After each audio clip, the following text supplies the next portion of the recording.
Gũkũ nĩ mũciĩ kwa Eunice Ntinda, mũtumia wa ũkũrũ wa mĩaka 50, kũrĩa gũkirĩte kĩeha thutha wa mwĩrĩ wake na wa mũrunawe Esther Kĩndoki wa mĩaka 49 kuonekana mũgũnda-inĩ Kĩdong, Naivasha. Kũringana na mũriũ wa Ntinda, nyina na mũratawe Kĩndoki marambĩte gũthiĩ igongona-inĩ rĩa kũhumbwo thũmbĩ thukuru-inĩ wa Biset, na thutha ũcio marathiaga kũgũra mboco cia kwendia, no thutha wa mathaa manini thimũ ciao iratiga kwamũkĩrwo.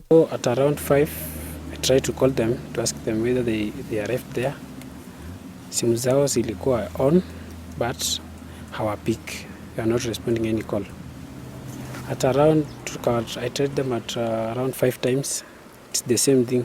Kilomita ĩmwe kuma kwa Eunice nĩ mũciĩ kwa Esther Kĩndoki kũrĩa mbica no ta ĩno, kũrĩa mwarĩ aratarire atĩ Esther ararĩ mũkeni na ndararĩ na ngucanio na andũ, na rĩu aroria honge cia ũgitĩri gũthuthuria ngero ĩyo nĩguo mone kĩhoto kĩa nyina na mũrata wake. At around 5 nikampigia twice, there was no response. At around 7 I called again. Sasa simu haikuwa ina act as network, ilikuwa imezimwa. Na sasa najua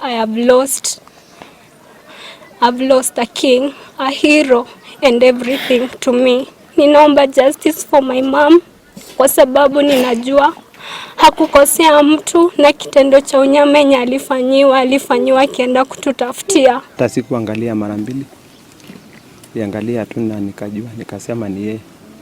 Ndeto ĩno ĩkĩrĩtwo mũkonde nĩ OCPD wa Narok irathĩro Gerard Marando gũkũ akĩrĩra famĩlĩ icio thuthuria wa njũragano icio. Uchunguzi unaendelea na jamaa na marafiki wameweza kuandikisha taarifa kule Naivasha, na sisi pia bande hii tunafanya uchunguzi. Ngĩribotera Inooro TV, njĩtagwo Waithĩra wa Ndwati.